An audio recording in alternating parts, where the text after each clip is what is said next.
പ്രവചനങ്ങൾക്ക് ഒട്ടും പ്രസക്തിയില്ലാത്ത ഒരു മണ്ഡലമാണ് തൃശൂർ നഗരമണ്ഡലം.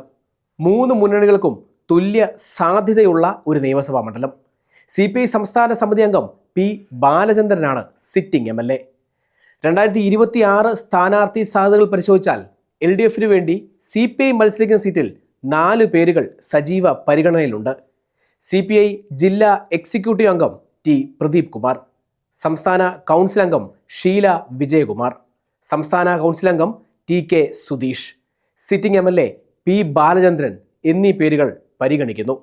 ഇതിൽ തൃശ്ശൂരിൽ ഏറെ ജനകീയനായ യുവ നേതാവ് T പ്രദീപ് കുമാറിനാണ് ഏറ്റവും അധികം സാധ്യത കൽപ്പിക്കപ്പെടുന്നത്. മണ്ഡലത്തിൽ സിറ്റിംഗ് MLAക്കുള്ള വിവിധ വിഷയങ്ങളിലുള്ള എതിർപ്പുകൾ പി ബാലചന്ദ്രന്റെ സ്ഥാനാർത്ഥിത്വത്തിന് തിരിച്ചടിയായേക്കാനുള്ള സാധ്യതകളുമുണ്ട്.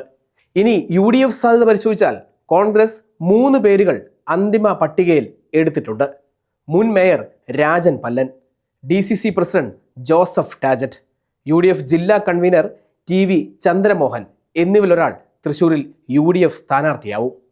DCC പ്രസിഡന്റ് ജോസഫ് ടാജറ്റിന് വേണ്ടി വലിയൊരു വിഭാഗം സംസ്ഥാന നേതാക്കൾ ചരടുവലി ഇതിനോടകം തന്നെ തുടങ്ങിക്കഴിഞ്ഞു. രാജൻ പല്ലന്റെ സാധ്യതയും തള്ളിക്കളയാൻ സാധിക്കില്ല.